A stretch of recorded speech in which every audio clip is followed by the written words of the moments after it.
Long after the fire and fury of the Horus Heresy, the blood feud between the Thousand Sons and the Space Wolves continued to burn brightly, fueled by a legacy of betrayal and violence. But vengeance, it seems, is a motivation that does not easily fade. Despite the passage of countless centuries since the fall of Prospero, the bitter enmity between the Thousand Sons and the Space Wolves did not wane. In the 32nd millennium, Magnus the Red, now a Daemon Primarch, orchestrated a campaign of vengeance against the Space Wolves, seeking to avenge the destruction of his legion and the loss of his homeworld. This was not revenge of the immediate kind, but rather a protracted campaign, driven by a fury that had burned since the brutal assault on Prospero. By this time, most of the Space Wolves who had fought during the original Siege of Prospero had long since passed to the mists of time. Yet the Space Wolves' legacy, driven by a cycle of vengeance and loyalty, had not faded. It was the Great Wolf of Fenris, Harkon Ironhelm, who would find himself at the center of this renewed conflict.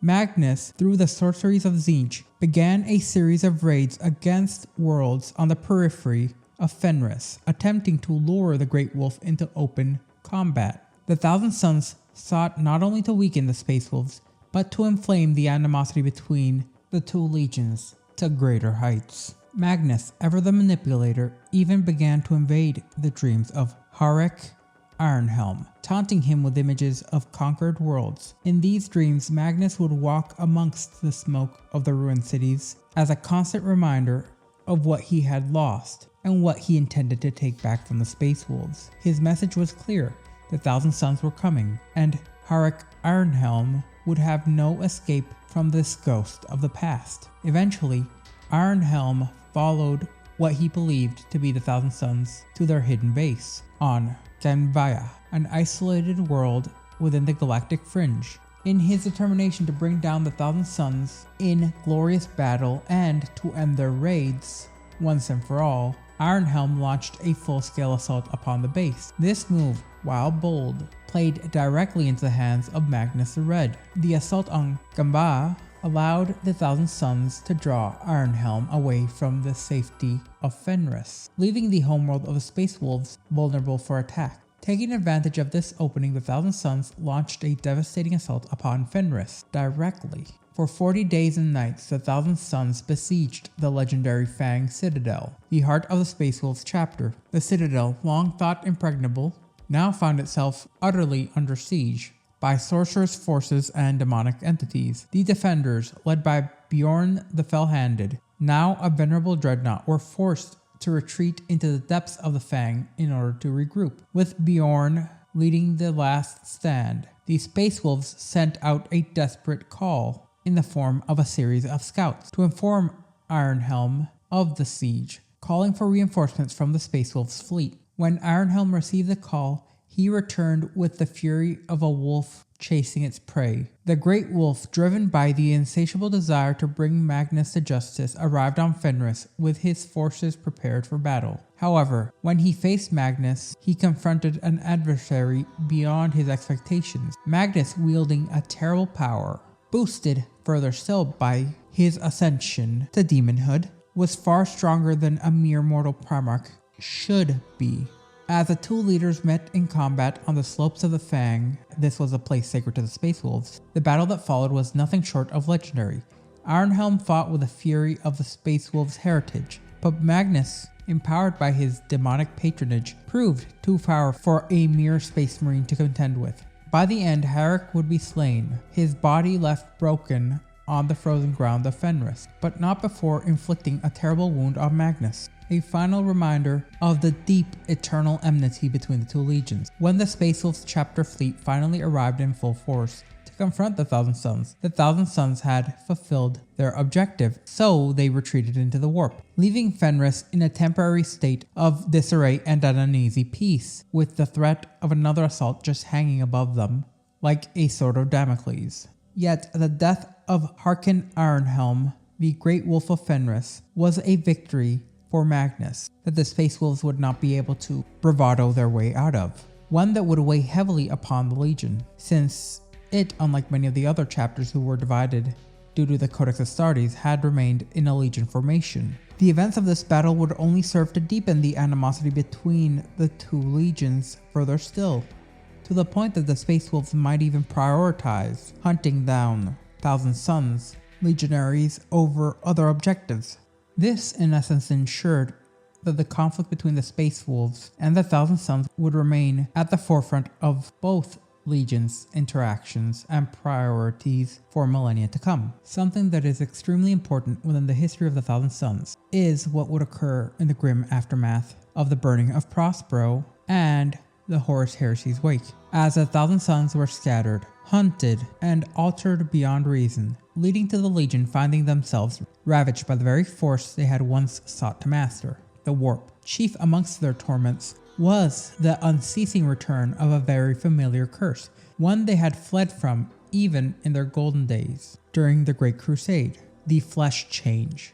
It was an affliction of grotesque mutation and loss of identity, a legacy of their unstable genomes, twisted further by prolonged exposure to the Eye of Terror, and the malevolent will of Tzeentch, the chaos god of change, whose gifts often came with a terrible cost. Even after their sanctuary on the planet of the Sorcerers was established, mutation continued to surge unchecked. The Marines of the Thousand Sons, once scholars, warriors, and seers, found themselves degenerating into madness, uncontrollable chaos spawns, along with being stripped of their dignity, reason, and identity. Their medical knowledge proved absolutely futile, as mutation was not a disease to be cured. Rather, it was a fate imposed upon them by a greater power. At the center of this crisis stood Isaac Ahriman, once the chief librarian of the Legion and Magnus the Red's most trusted advisor.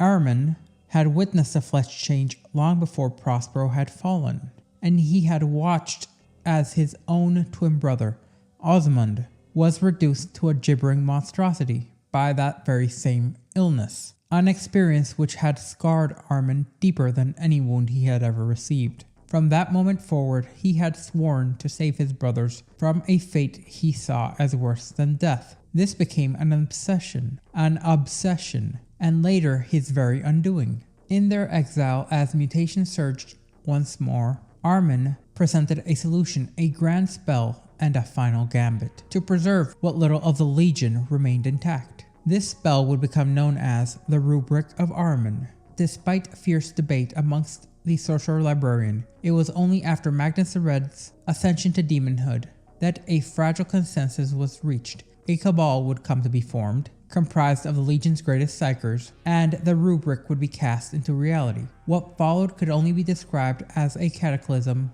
of uncountable proportions through a psychic event. Warp-charged lightning crackled across the surface of the planet of the Sorcerers, each bolt striking with targeted unnatural precision as every Thousand Sons, regardless of their station and ability, was struck. Those without significant psychic potential were reduced to naught but ash in an instant, their physical forms obliterated rather than altered within their armor. Yet their spirit remained trapped and bound within their warplate, completely subservient to their masters. These warriors became known as the Rubric, silent, soulless automata, as their essence was confined to eternal duty.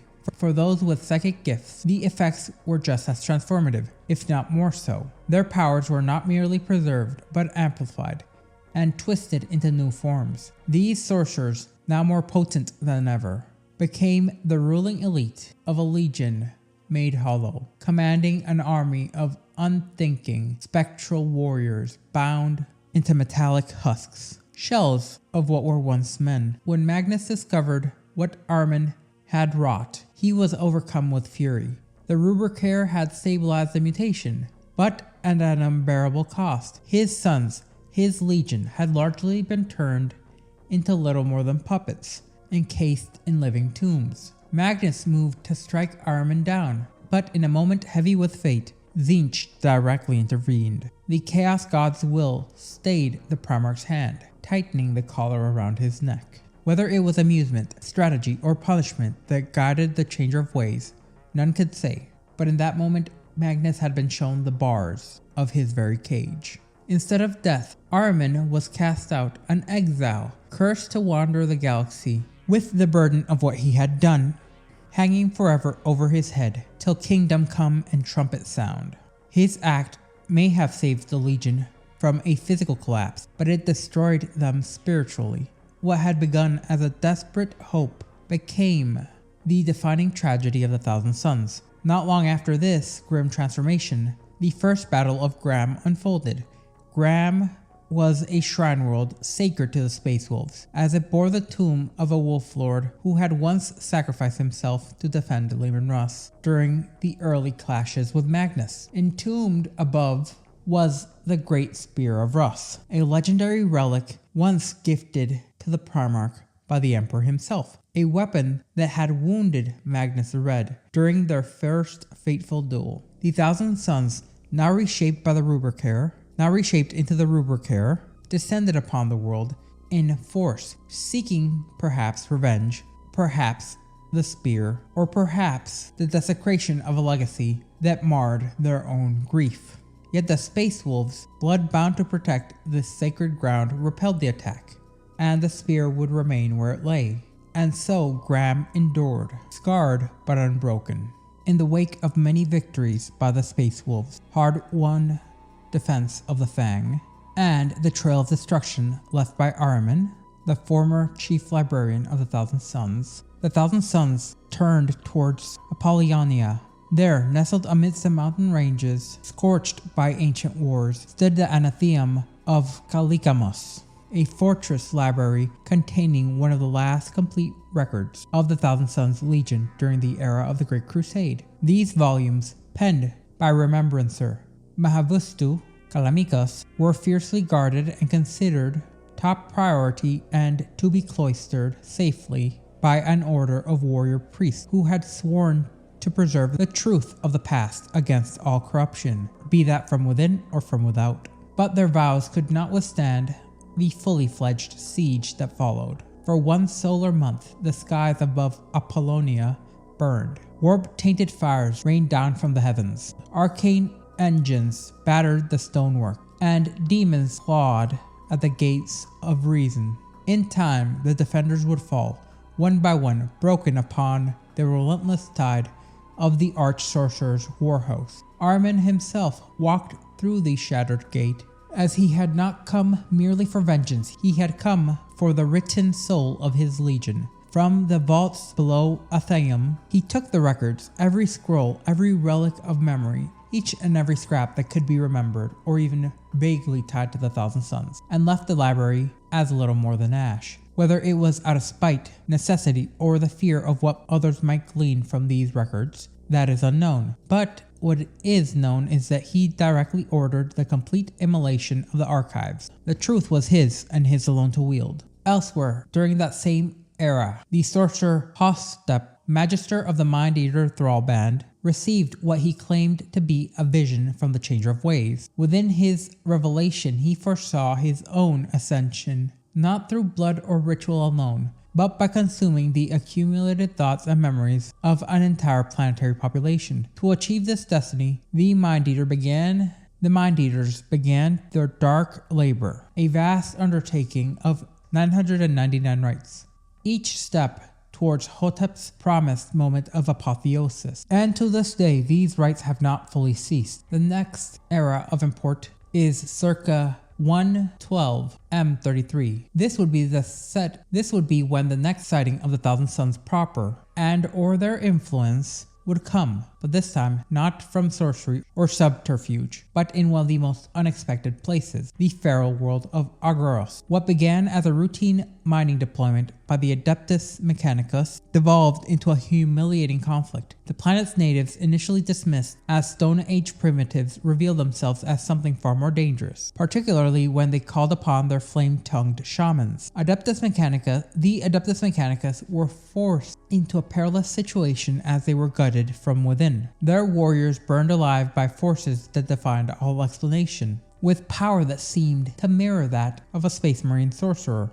In desperation, the tech priests invoked an old oath, calling upon the third company of the Relictors. The Astartes advanced through the storm of sorcery enduring cascades of physical and ephemeral flame in order to reach the heart of the primitive settlements. There they found dust-caked statues of the Thousand Suns, lining the avenues of a burned city, each facing an obsidian pyramid, atop of which loomed a colossal effigy of Ahriman. The moment this idol was brought down, the statues stirred around it. The dust fell away to reveal Rubric warriors of the Thousand Suns, long turned to living dust and armor, and they had been disguised, but through these actions they were freed to act upon their orders, following them with an unnatural preciseness, as they would open fire with unrelenting veracity. The battle would last hours, and not a single relictor or tech priest would survive, leading to the city never being reclaimed. It would seem that centuries later, in 579 M37,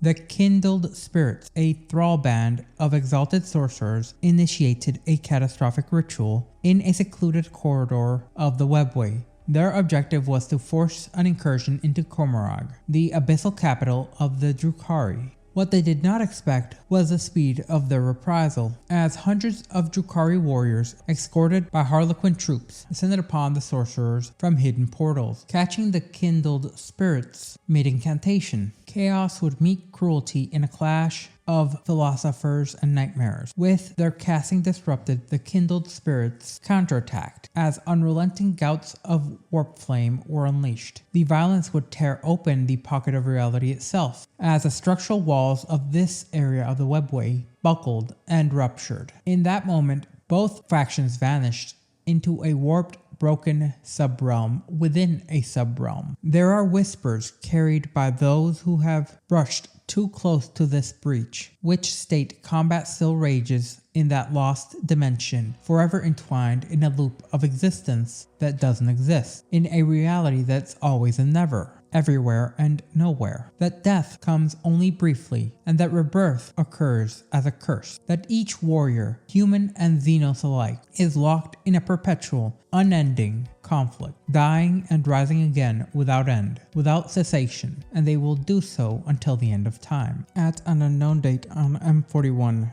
on the far eastern fringe, where dust-choked voids and silence had ruled for longer than most empires had stood, lay Etarium III, an airless, barren world whose very existence was forgotten by most Imperial records. Yet despite its isolation, life endured, as a small sect of ascetic human Imperial hermits had made their home there, sequestered in a massive monastic complex carved directly into the mountain range, known as the Reclusium of Etenium. However, that silence would be shattered, as without warning the Thousand Suns dropships pierced the sky, falling like knives, marking the arrival of Madant Hex, sorcerer of the Sixth Curse, and they were dispatched by none other than Ahriman himself. It must be noted that Hex himself did not come for conquest or slaughter, as he had a direct objective, hidden beneath the stone and secrecy.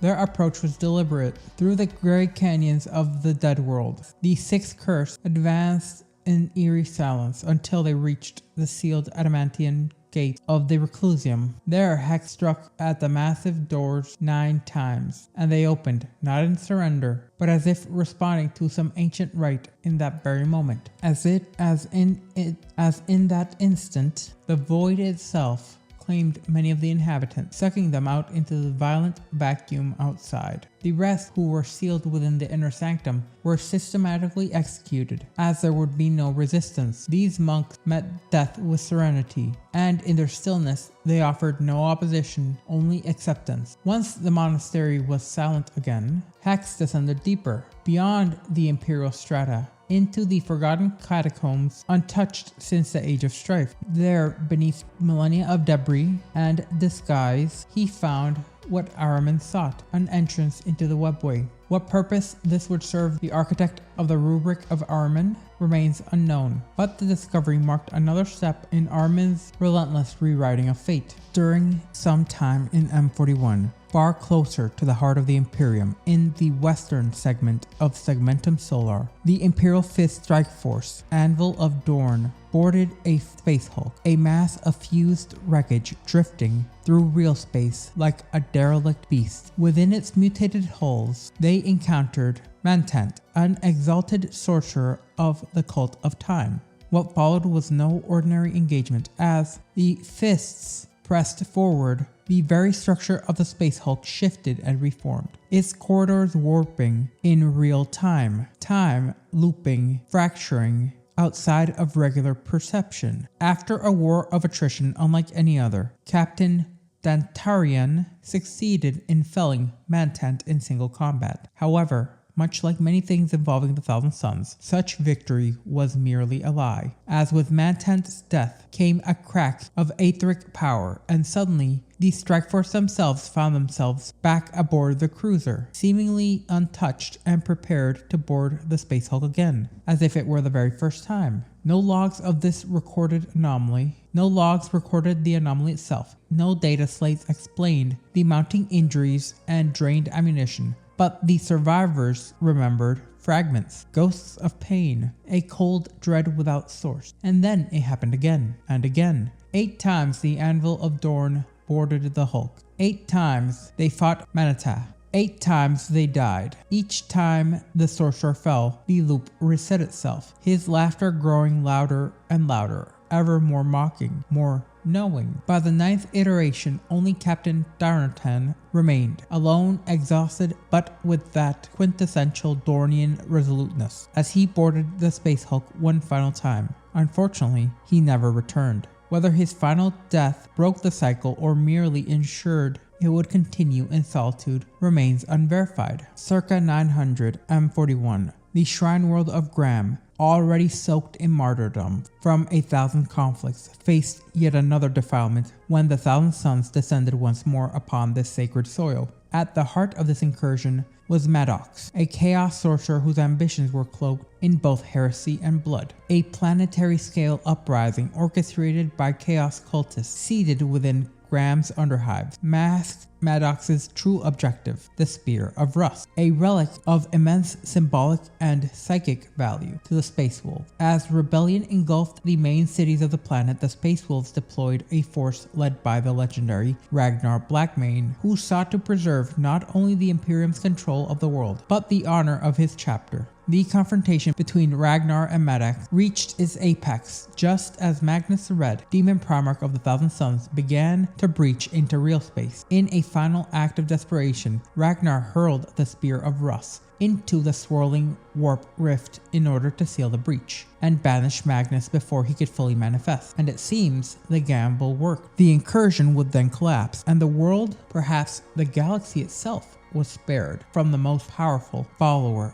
of the Changer of Ways. Yet even in victory, there was loss. Many, including Lord Grimnar, the Great Wolf himself, praised Ragnar's sacrificial move. But amongst those within the Fang's halls, whispers remained. Had he saved the chapter, or had he just cast away one of the holiest relics in the Imperium out of unmitigated fear? In the age of unveiling, even triumph leaves a bitter taste in the mouths of the Space Wolves. At an unknown date in M41, within the era already scarred by relentless war and shattered faith, the hidden world of Arcadia stood apart as a sanctuary known only to a few amongst the Eldari, home to the mysterious Harlequins and their legends and their legendary Arcadian Librarian, who, within its vaults, held one of the most comprehensive repositories of pre-imperial knowledge in existence, catalogs of time, prophecy, and forbidden truth, scribed in runes only madness can decipher. It was here that Ahriman, the exiled chaos sorcerer of the Thousand Suns, led his warband, the Prodigal Sons, on a direct incursion into the heart of Eldari secrecy. His goal was an ambitious one, to say the least, as it was catastrophic, and said goal was to seize specific texts set to unlock new pathways through the webway. However, it was understood such a theft would not go unnoticed or uncontested. His actions would lead a contingent of Blood Ravens, led by the ever-vigilant Captain Gabriel Angelos, to be deployed to Arcadia alongside, forming a rather tenuous, yet volatile, alliance with the Harlequin defenders of the world. Together they fought a brutal, yet fluid battle against Ahriman's warband. in which fractured geometries and anti-logic of the librarian's halls would confound and confuse. In the end, the Harlequins manipulated Ahriman, guiding him towards a false webway gate whose path led to nowhere. Ahriman, for all his foresight and cunning, was misled, as the true gateway would remain untouched for a time. It would be in 999 M41, where, despite the brief reprieve, things would go wrong once again, as now armed with the knowledge coerced from Inquisitor Brionslaw Sevic, Ahriman finally achieved what no human had before: unauthorized entry into the Eldari webway. And this was because Sevic was the only sanctioned Imperial soul ever allowed inside the Black Library. This was due to him having been used by the Eldari as a living lore. His access was a strategic gambit designed to bait the arch-sorcerer. Unfortunately, this play failed. From the surface of Etinium 3, a planet once entrusted to the Imperium by the lost craft world Alstar, Ahriman's minions long unearthed a buried portal, the very one Hex had uncovered during the sacking of the aforementioned Reclusium. Through this portal, Ahriman breached the veil between real space and the ancient corridors of the webway. The intrusion sent shockwaves through the Eldari seer paths. The Farseers, despite their millennia of vigilance, had not foreseen this incursion. Their failure had forced the hand of Eldrad Ulthrain, Supreme Farseer of Ulthwé, as he was made to emerge from isolation in order to lead a desperate counteroffensive. The Order Psychana, a cabal of Bloodraven librarians, would also be deployed to reinforce the defense. Though they arrived too late to repel the invaders proper, they ultimately secured the defiled Reclusium and sealed this breach permanently. In 999 M41, Ahriman would appear once again, as years of unrelenting warfare within the webway did not diminish his resolve. Instead, they sharpened it. Now, deeper within the labyrinthian portals than any man should ever dare go, he resorted to a rare occult stratagem unlike any before. By projecting his astral self into the very heart of the Black Library, Ahriman bypassed the physical and metaphysical defenses, the Harlequins, the psychic wards, and the deathless guardians. While his true form remained beyond its threshold, his soul walked the forbidden stacks freely. Every sight, every glyph, every sigil was instantaneously transmitted back to his corporeal vessel and transcribed by his own hand into hermetic parchment. Amongst the lore thus stolen was a singular prize, the Tome of the Labyrinthus, which was a conceptual map of secret pathways woven throughout the webway, believed to lead to both physical strongholds and metaphysical truth. With this act, Ahriman did not simply claim knowledge, he rewrote the limits of his pursuit himself. Later in the same year, 999 M41, on the frontier world of Xanthamos, known for its obsidian mines and negligible Imperial oversight, a psychic scream rang across the Imperium as an unrelenting, soul-deep wail that called to one attuned to suffering like a hound to blood. This was something Basilisk the Shrouded, a sorcerer lord of the Night Lords, would answer. Drawn by the resonance of terror, Basilisk led his warband into the mines with his legion's characteristic brutality, slaughtering the labor crews and letting fear blossom into psychic sustenance. Yet the horror did not end with the flesh. The anguished dead lingered, manifested as warpgeist specters locked in their perpetual death throes, as screaming tones only sorcerers and the damned could ever hear. The true architect of the unfolding carnage was Hospit, now High Warlock of the Mind Eaters, a rival cabal of psychers enthralled to darker foresights. While Basilisk feasted upon the horror, Hospit enacted his 775th rite, a hex-bound trap encoded into the world's very crust. As the last echoes of life faded from the mines, Hotep sealed them shut. Then the dead ignited. Warp fire erupted from the tunnels, transforming the tortured spirits into a blazing vortex of psychic combustion. The cavern complex became a crucible of perpetual suffering, consuming the Night Lords entirely. When the mines were eventually breached by the Mechanica salvage teams, they discovered nothing but ash and vitrified bone. along with one object of dark fascination, a single shard of dark glass pulsating faintly with residual psychic heat. Forensic psychers identified this object as Basilisk himself, fused and crystallized into a relic, now whispered to contain the echoes of his mind. This is the Shrouded Crystal. Once again, in 999 M41, from the ashes of betrayal, it seems purpose would rise once again. On the planet of the Sorcerers, the exiled son, Ahriman, was summoned by none other than his Primarch, Magnus the Red. Their reunion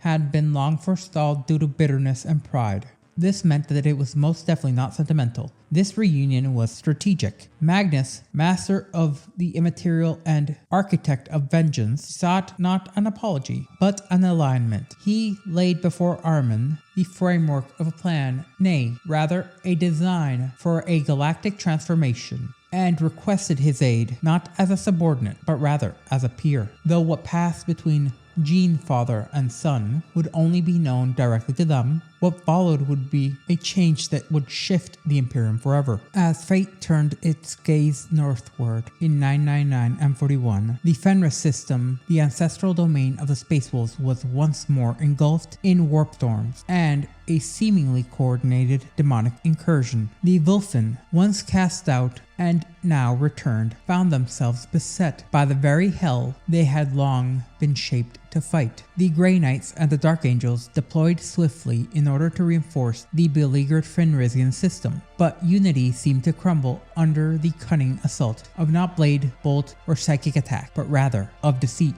The demon, known only as the Changeling, servant of Tzeentch, sowed mistrust and confusion amongst the Astartes' ranks, pushing the Imperial forces towards interscene conflict. It was the Grey Knights who discerned the true nature of the storm. The ancient symbols traced through the aether, recorded only in their oldest Librarians, pointed towards Prospero, raised 10 millennia ago. It was the mark of vengeance, a curse reborn. Then came the Skyfire. Above Fenris, 9 silver towers blinked into existence, the floating fortresses of Tzeentch's own Thousand Suns, returning at last to avenge the destruction of their homeworld and carve out their own pound of flesh. From these impossible constructs poured out waves of Zangors, mutated cultists, and Rubric Marines, along with a litany of Scarab occult Terminators, moving with inhuman precision across Fenris's ice-choked terrain. The Arch-Sorcerer Ahriman, now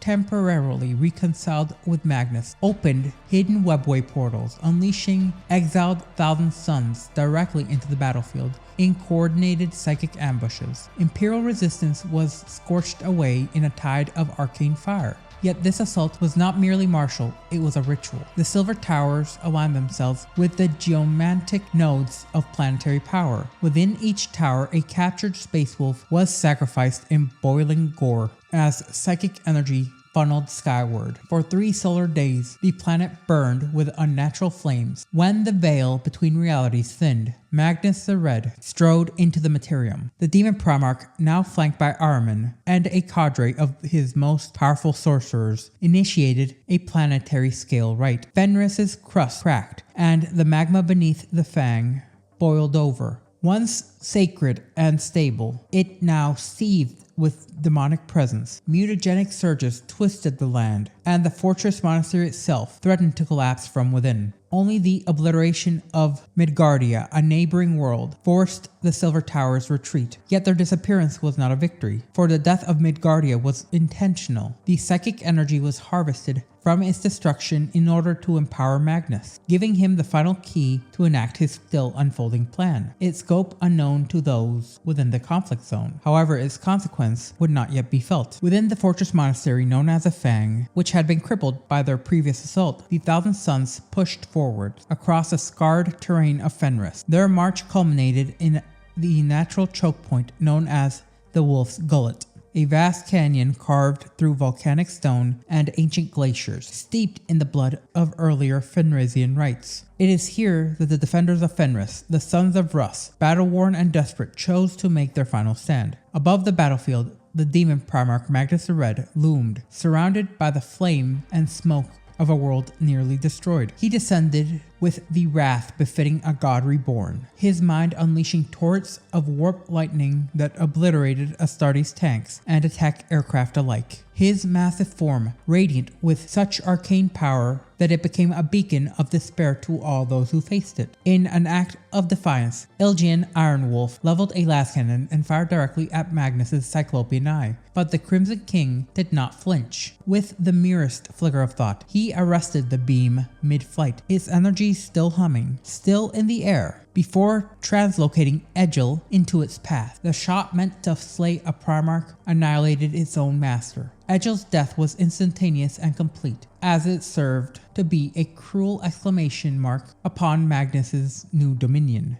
However, hubris had a price. This momentary lapse, this theatrical execution allowed Logan Grimnar himself, the great wolf of the Space Wolves, to strike. Seizing the opening, he drove the Axe Morkai, a demonic weapon of Khorne, blessed by the god of blood and skulls, to pierce through the Primarch's breastplate, shattering the wards woven by the blue scribes of Tzeentch, exposing the raw flesh of the demon beneath. Magnus would then reel, howling in rage and agony. Then came the Grey Knight Purifiers, chanting rites known only to the secretive chamber militant of the Ordo Malleus. They advanced with blades alight with white flame, ancient words pouring from their lips like molten silver. The fires themselves enveloped the Crimson King in a flash brighter than the Fenrisian sun. Magnus, his legion, and the demonic horde were forcibly then vanished back into the warp. For now the defenders of Fenris held the field, but across the stars, in the cold void beyond mortal perception, a new tremor stirred. The destruction of Murdergrad had not been without its consequence. Its death, violent and sacrificial, had empowered a rite of monster scale. The planet of the Sorcerers, long hidden deep within the warp, tore into real space with a thundering roar, manifesting into orbit beside the ruins of Prospero. The once buried empire of Magnus now stood reborn, made real by death and magic, glaring at the galaxy as an ever-present moment of vengeance. Seated upon his floating throne, Magnus gazed outwards, unblinking disdain clear upon his features, as the galaxy he surveyed was not the one that had cast him down. The next important event that would involve the Thousand Suns in any way, shape, or form of galactic scale would also occur in 999 M41. As the warp-fueled storms of ambition swelled, Abaddon the Despoiler issued a call to unity, for the 13th Black Crusade had begun. Many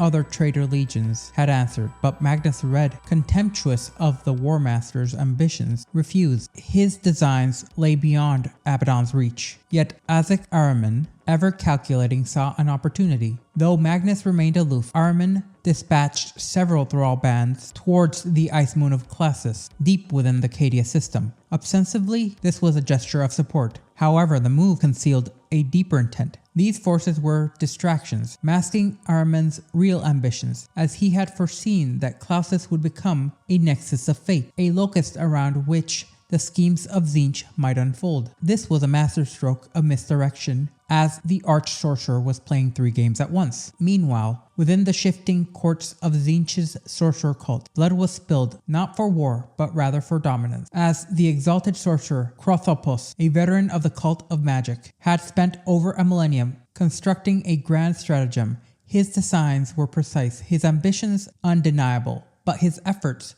were subverted by a rival, Hasopet, scion of the Mind Eaters. Humiliated, Korthropos challenged Hasopet to a psychic duel. What followed was not a clash of brute force, but cunning. Korthropos, vastly superior in raw psychic strength, unleashed waves upon waves of mind flame, searing bolts and mental anguish. But Hasopet had come prepared. In his left hand, he carried a dagger of reflections, an ancient relic acquired during his 87th rite, a weapon that shimmered with the capacity to redirect through itself almost any psychic attack. The flames of Karthopos' assault arced towards Hasopet, only to be drawn into the dagger and thereby reflected, then hurled back in crashing cascading waves. The counterstrike obliterated the exalted sorcerer's mind in a flash of internal detonation. Blood and cerebral spinal fluid oozed from beneath his helm as he collapsed in a motionless heap Before the corpse even hit the ground, Hesaput closed the distance and plunged the dagger into the downed sorcerer's ruined chest, carving out his still-beating twin hearts. These trophies marked the completion of Hesaput's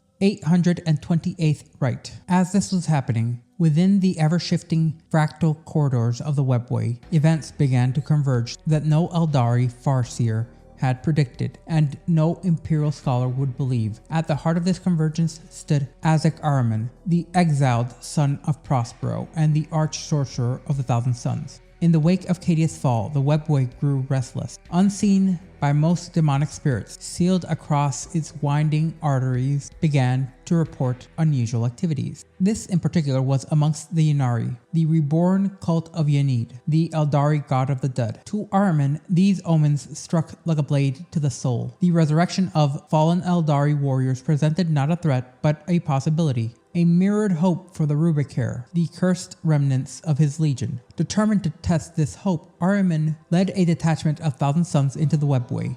This itself was a dangerous gamble, even for those most powerful of psychers. His destination was Psyche Delta, a convergence point in the webway's very shifting corridors and causeways. The Ynnari, unaware of the trap ahead, raced towards the ice moon of Clysus, drawn by the events set in motion by the 13th Black Crusade. Before the ambush could be sprung, Ahriman performed a ritual of unspeakable cost. 999 captives were offered as sacrifices to Tzeentch. Each one would be consumed by a ritual of translocation, their souls burned to fuel Ahriman's crossing, catapulting his warband and demon thralls directly into the Ynnari's path. The battle that erupted was one of primal fury, as warp fire and scrolled bolts and Eldari blades of monomolecular precision clashed within the translucent tunnels. Yet amidst the chaos, Ahriman unveiled his true aim as he tore open a pocket dimension and created a false realm hovering just outside the webway's boundaries. Into this constructed void, he pulled the triumphant of Yenid, Yvrain, and Visach, along with Ykera, hoping to unmake their spirits and extract their forbidden knowledge. But Yvrain, High Priestess of Yenid, did not break. Instead, she answered Ahriman's ambition with an act of defiance, resurrecting a dozen Rubric Marines. The once hollowed suits of armor were now flesh and blood warriors. These sons of Prospero stood blinking, staggered by their return to life. For the first time in 10,000 years, they saw their sorcerers not as an echo in the warp, but through living eyes of their own. Ahriman, overcome by grief, joy, and regret, unfortunately allowed sentiment to overcome instinct. As the triumphant pulled back from the webway before death could claim them, and before the magic wore off. Then a sudden rift tore open as a Wraith Knight, towering and merciless, carved its way through the webway, its crystalline structure cracking under the pressure, sundering the tunnel and creating a gap in the void, where the Arcane, avatar of the god of death, inhaled with a force beyond reason, as the newly resurrected Thousand Suns were dragged from their feet and swept into the abyss, vanishing into nothing. Not even the remnants of their souls remained. It was at this moment that Ahriman's screams echoed throughout the fracture. His victory had been turned to ash, yet from that agony bloomed a certainty.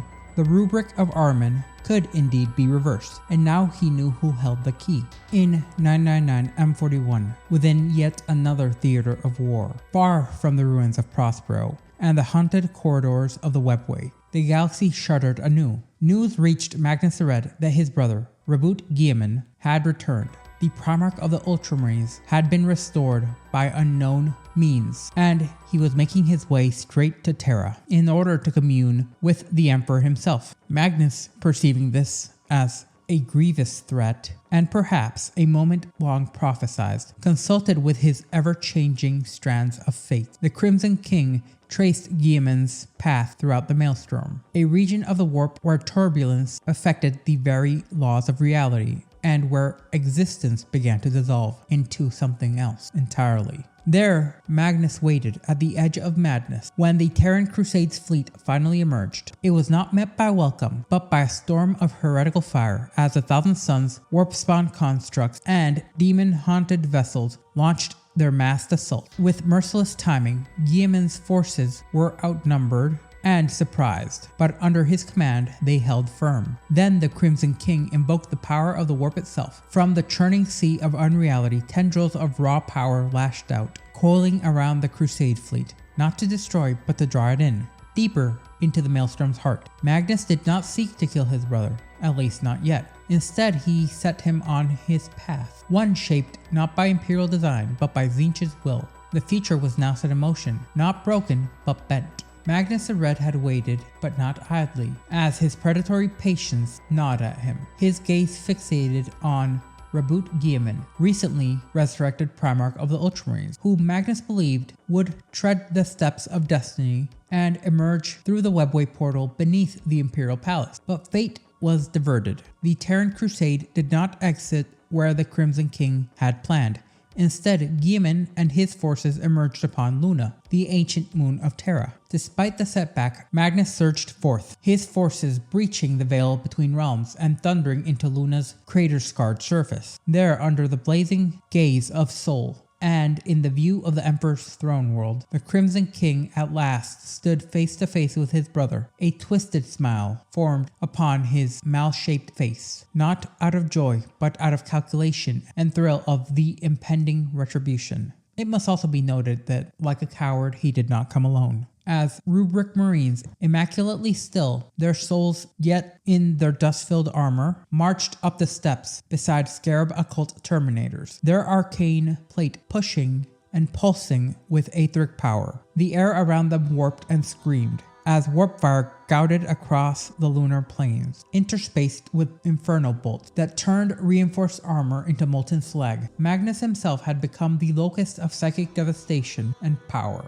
within this area, his mere presence unraveling the reality of existence as his thoughts armored him and his followers in sigils of dread. Guilliman responded with singular focus. The Lord Commander of the Imperium, encased within the armor of fate, launched into a brutal brouhaha with fury and precision. The first blow of their clash caused tremors to be felt deep beneath the lunar surface, as ancient wreckage, remnants of wars long past, were cast aside like broken glass. Across the plains and craters they fought, Guilliman's every strike fueled by martial discipline and precise control, while Magnus, wielding the unchained might of the warp, responded in kind. This was a clash of titanic philosophies as much as it was one of power. Amidst the chaos, the remnants of the Terran Crusade clung to survival. The Thousand Sun Sorcerers unleashed phantasmal horrors and firestorms upon the beleaguered Imperial defenders, but all was not lost. Shadow Seer, Sliandry, Veilwalker, and Eldari of the mysterious Harlequin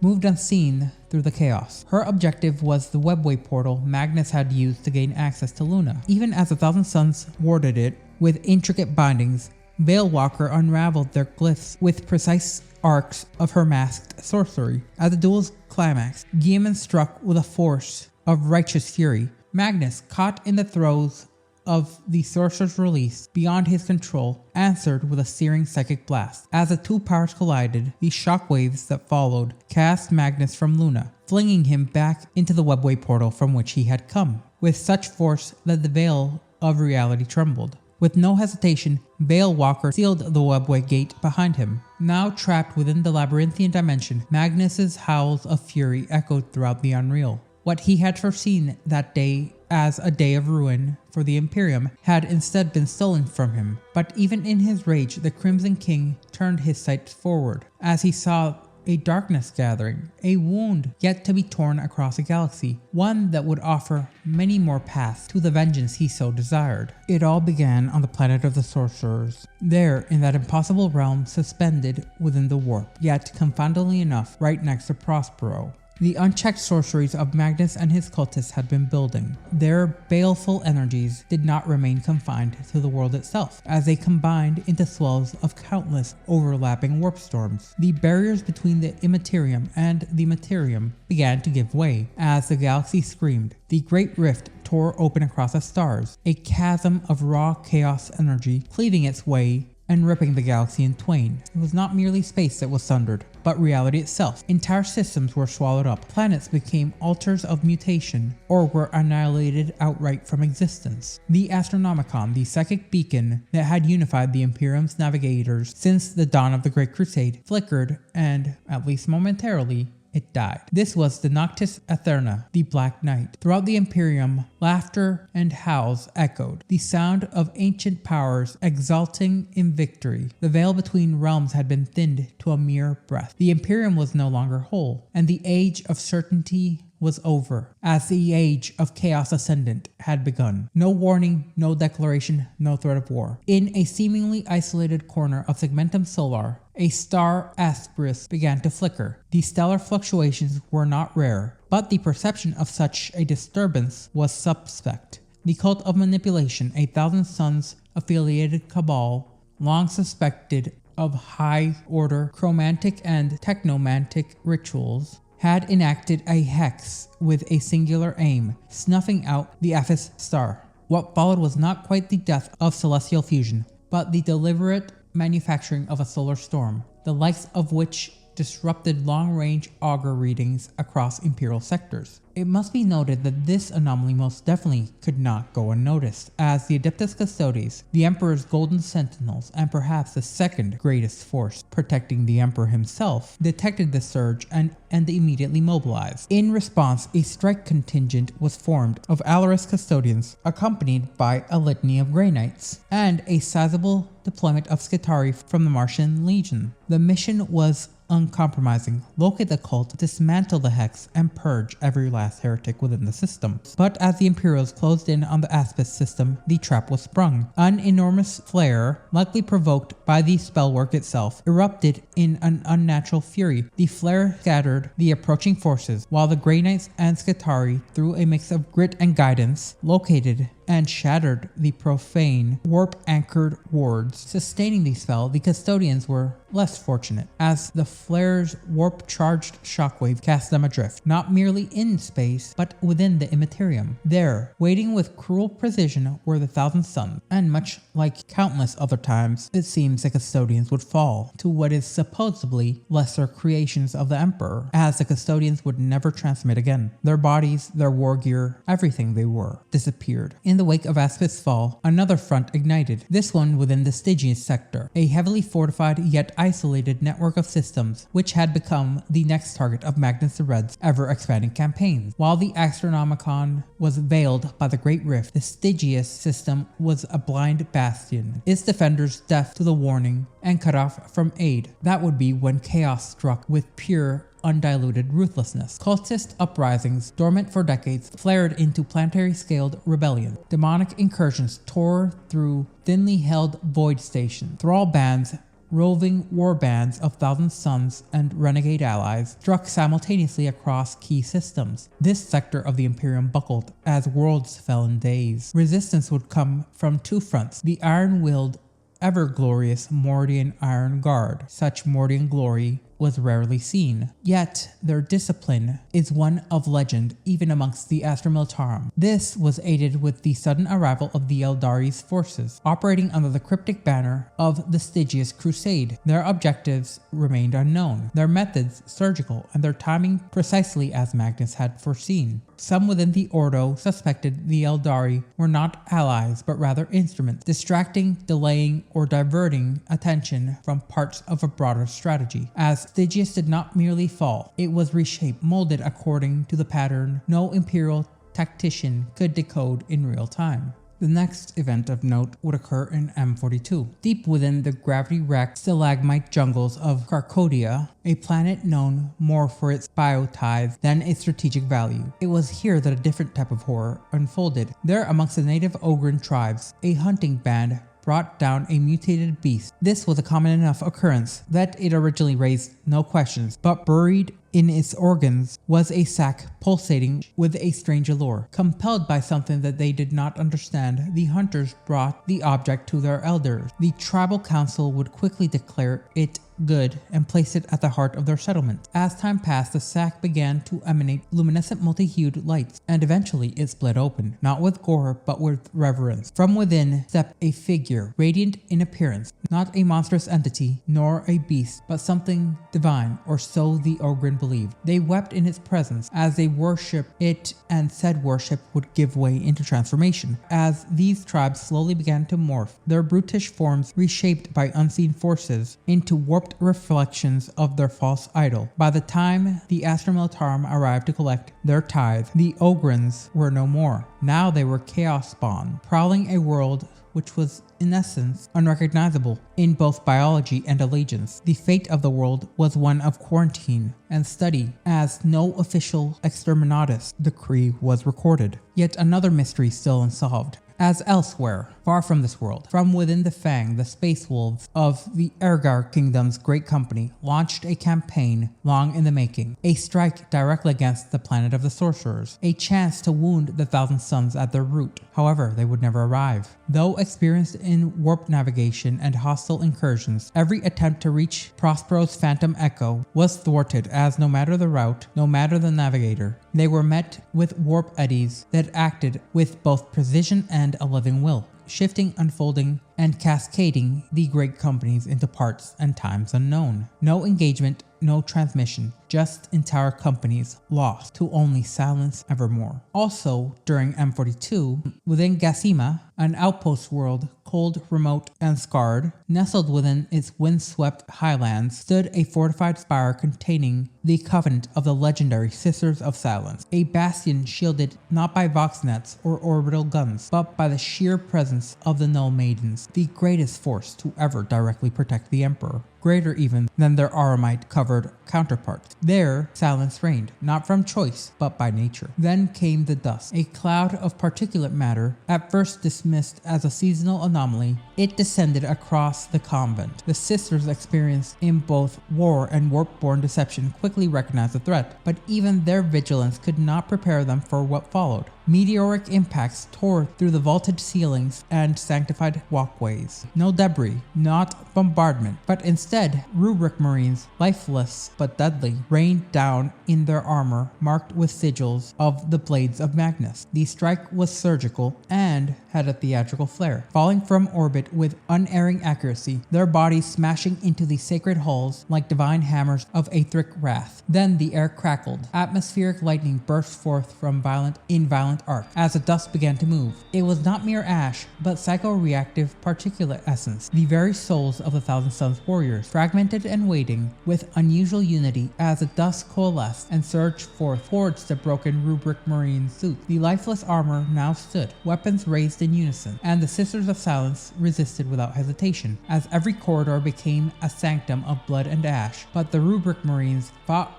with a relentlessness bordering on the eternal, and unfortunately the Covenant would fall stone by stone. As their final sister was slain, the Thousand Suns, unable to get her throat to utter even a single cry of pain. Then the spire went dark, becoming smoldering ruins. No survivors, no transmissions, no screams. Elsewhere, also during M42, the Silver Suns, a warband of Chaos Space Marines known for their obsession with temporal sorcery and post-human augmentation, found themselves in an escalating conflict with the Nefket dynasty of the Necrons. Where others would retreat or fortify, the Silver Suns chose desecration. They unleashed a quartet of Helldrakes, demon-bound monstrosities of twisted flesh and corroded ceramite upon the Tesseract Vault. This was a stasis prison crafted to contain shards of a star god. The vault's seals held for an hour, maybe a few days, but eventually they failed under the relentless assault, with the imprisoned shard of a Catan now loosened upon the galaxy.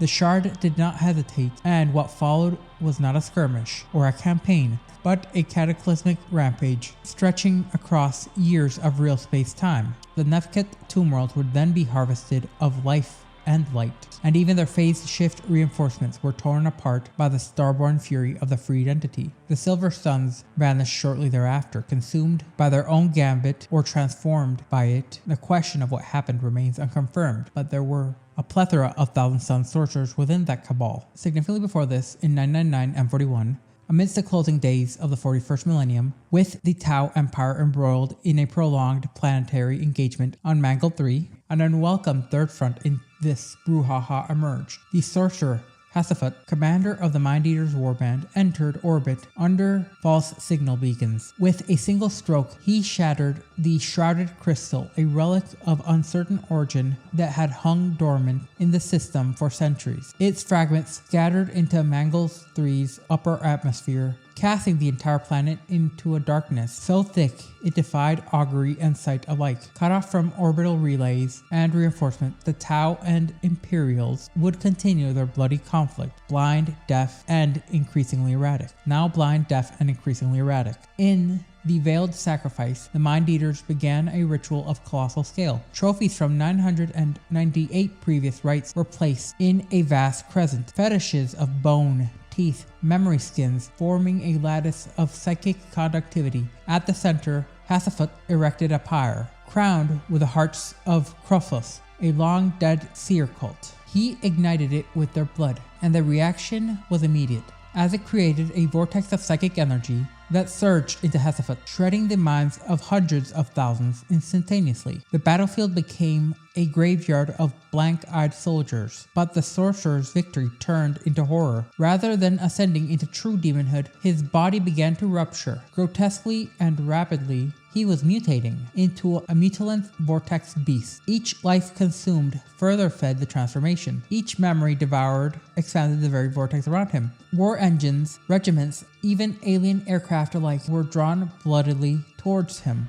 And then, Mangle 3 vanished entirely. The whole planet swept from real space, devoured by the psychic maelstrom. In its place now hangs a void-shrouded region of warp-thick space, from which light no longer escapes. Some say you can still hear Hasafut's final scream echoing faintly through the warp where the planet once spun. Back to M42. Across the breadth and depths of the Great Rift, ancient symbols carved in warp flame burned, clearing a path through the void. Psychic visions, terrible and lucid, gripped the minds of dozens of exiled Thousand Sons sects, some long presumed lost or consumed by their own sorcerous infighting. The message came not as an invitation, but as a command. It originated from Raheti, the cabal of Magnus's most trusted arch-sorcerers. The terms were stark: return and kneel or be destroyed by the will of their gene-sire. Of the 12 exiled groups, 11 complied. They emerged from hidden strongholds, dust-cloaked tomb ships, and fragmented worlds scoured by arcane fire. The final sect fate is yet unrecorded. Likely it had been obliterated before its refusal could be etched into the fabric of time. 11 loyal retinues gathered on the planet of the Sorcerers, converging on the mustering grounds of Zika, where once stood the shining seat of Prospero's glory. Now only margins of its former grandeur remained, floating over the deserts and crushed crystals along with warped brass. There the Retani began the rites of reunification, and it was a ceremony as much as it was a performance and a punishment. Beneath the shadow of the floating monoliths, the cyclopean pylons, the assembled armies stood in perfect alignment. Their Rubric Marines and Scarab Occult Terminators arranged in battle formations, yet still. The final act came at the altar of fate, a relic shrine of living warpstone and ever-burning flame. One by one, each living sorcerer amongst the exiles was called forth. From each were taken 9 drops of blood, dripped with ritual precision into the altar of fate. With that offering, fate was sealed. Then the silence was shattered. Without warning or visible command, the Rubric Marines of the 11 sects turned in flawless unison, their weapons raised, but not towards enemies beyond, but upon their own masters. Before a word of protest could leave the throats, or a single spell formed upon the tongue, the sorcerers at the altar were obliterated. No screams, no defiance, only fire and the cracking of psychic wards under terminal betrayal. From this act of orchestrated slaughter, a new order emerged. The exiles were no more. The Rahati had absorbed their strength, purged their independence, and bound their Rubric cohorts into a singular, silent obedience. Currently, Ahriman, the arch-sorcerer of the Thousand Sons, remains a paradox, even to those who claim to know him, including his Primarch. For millennia, he has pursued a singular aim with unrelenting clarity, the reversal of the Rubric of Ahriman, the very spell that condemned his legion's warriors into hollow shells of dust and soul-bound armor. And now he might just have found a path. though that path seems to conflict with his own Primarch desires. Reports have filtered through the warp and demon-bound astropaths, speaking of Yvonne, prophet of the Ynnari, and her ability to restore the Rubric Marine, if only briefly, to living flesh. The implications of this are staggering, and Ahriman's purpose, long ridiculed as impossible or misguided, has gained terrifying momentum, potentially even giving him enough credibility to supplant his Primarch as a leader of the Thousand Sons, as he has begun to summon his forces, not for war, but for infiltration and acquisition. Magnus the Red, once betrayer, is now his reluctant ally, owing Ahriman a debt, one which he has sworn, through the principles of his demonic nature, to pay out. In this convergence of needs, the Arch-Sorcerer has made himself indispensable and too important, not just to Magnus, but to Magnus's very patron, Tzeentch, completely stopping any possibility of Magnus even thinking about assaulting him, as now the Thousand Sons, Tzeentch, and Magnus's desires to assault the Black Library directly no longer seems like a madman's dream, but a veritable arcane campaign. Ahriman holds fast to the beliefs that chaos can be mastered, and that one should not be supplicant to their power, that with willpower, intellect, and vision, the tidal currents can be bent to mortal purposes. Though he is often crowned by others as a true chosen of Tzeentch, he refuses such titles, as he claims to serve no god, only his cause, further fueling the enmity between him and his Primarch. And yet, every step he takes, every spell he weaves, every war he ignites, all serve the changer of ways. Whether he sees it or not is a matter of debate, but what remains certain is this: Ahriman will risk the fabric of reality itself to walk the road towards his brother's resurrection and freeing them from all entities of war creation, even if turning their back on his Genesire, even if in doing so he becomes the very doom of what he sought to once prevent. And so the stage is now set, with the psychic awakening for the Thousand Sons to once more reshape the galaxy in their image.